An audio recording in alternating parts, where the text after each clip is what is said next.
Right folks, and welcome back. So, been a bit quiet lately because we've not really been doing a lot. Still got staff problems at work. We're away a lot, and we had to go to Spain for some staff training, and I'll be honest, we've not been well since we came back. I think COVID's still about and various things, and Heather got badly bitten by mosquitoes, so she's on antibiotics.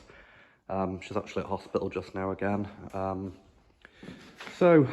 What we've been doing, well, we've been having a tidy up in this shed. It was just getting to the stage, it was just crap everywhere, and we've got to get the new forklift batteries in, so I just decided we spent 6 hours yesterday just tidying up, trying to make room. It's about that time of year, we need to get the tractor out, pump the tyres up, get a new battery on it. I think there was a short on that tractor, the battery runs down every week. And I've made room so we can get the back body in for the Land Rover, get that sprayed. I've just bought a load of bits for the Land Rover. Bag there. I've just got a load of components, cheap off Facebook.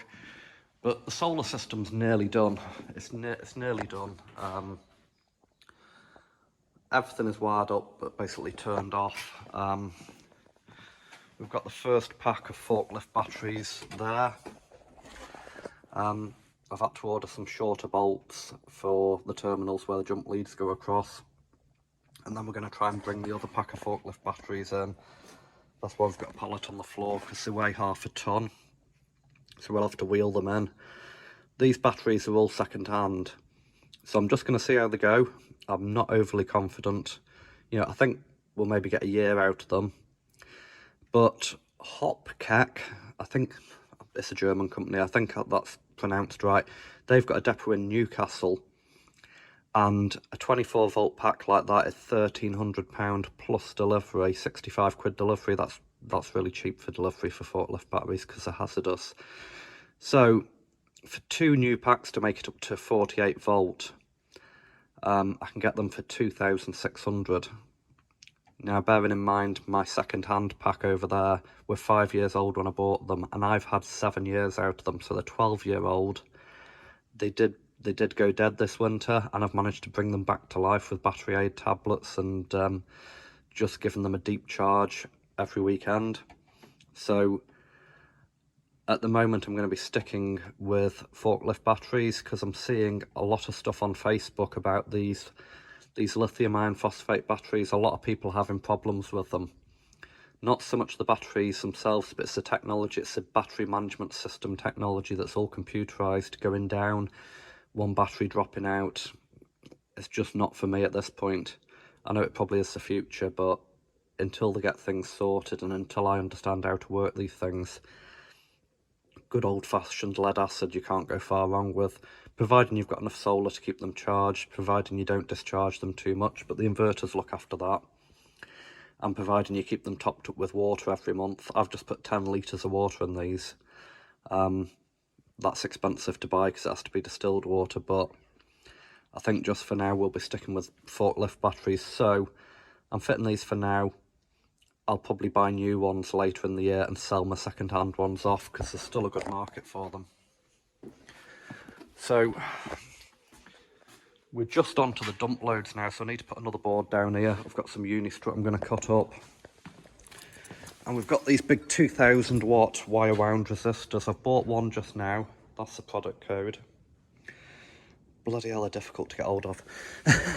Nobody seems to use them. You can buy really expensive ones in a metal box off a solar company, but they're like 500 quid. I think that was £108 delivered by TNT, I think it was. So I'm going to buy another one now. It's coming, I know it's right. So that's my dump load controller up there, the white box. Yep, there. I've just had another one delivered. I don't know where it is, I've got junk everywhere.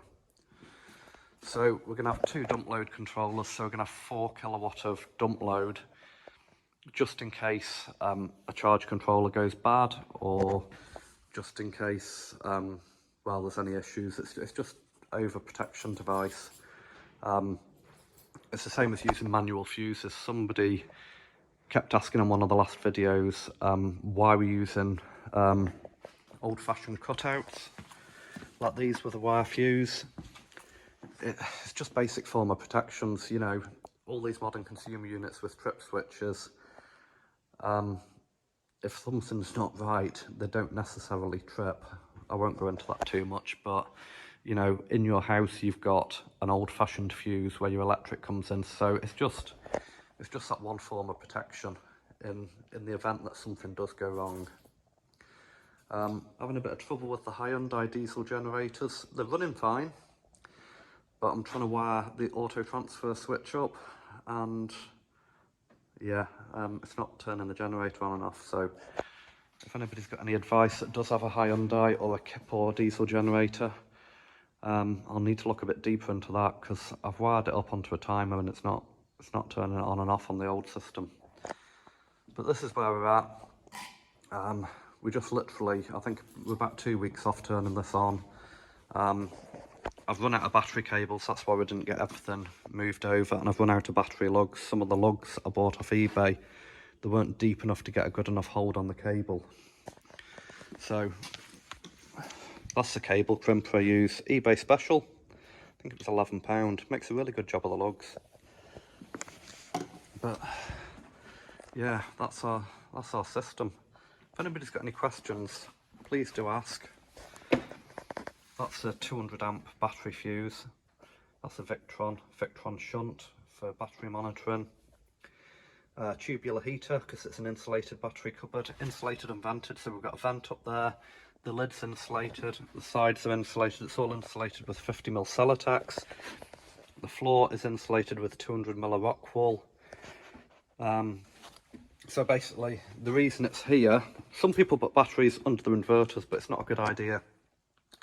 Having batteries charging, battery gases going up over your inverter where there might be a spark.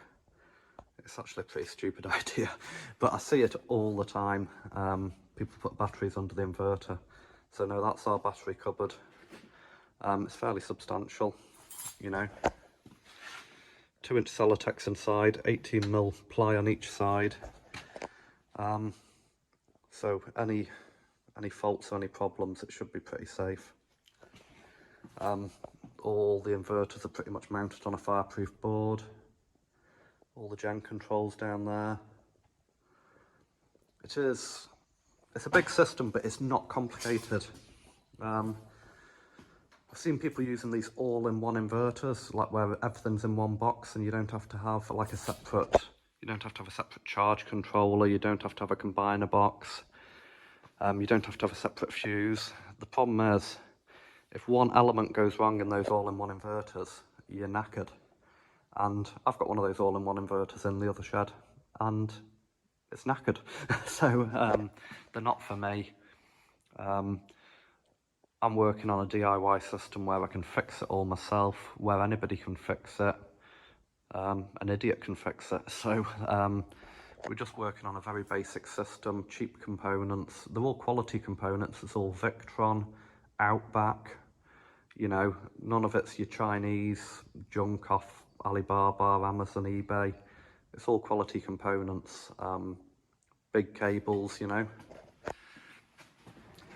You know, all the cables are either 50mm or 70mm. Even the cables coming from the charge controllers, we've oversized them. They're 16mm, they're 25mm. They only really needed to be about 10mm, but you know, nobody ever said anything was too big, did they? But that's it. Get a good look. Any questions, drop us a wee comment and I'll try and help anybody.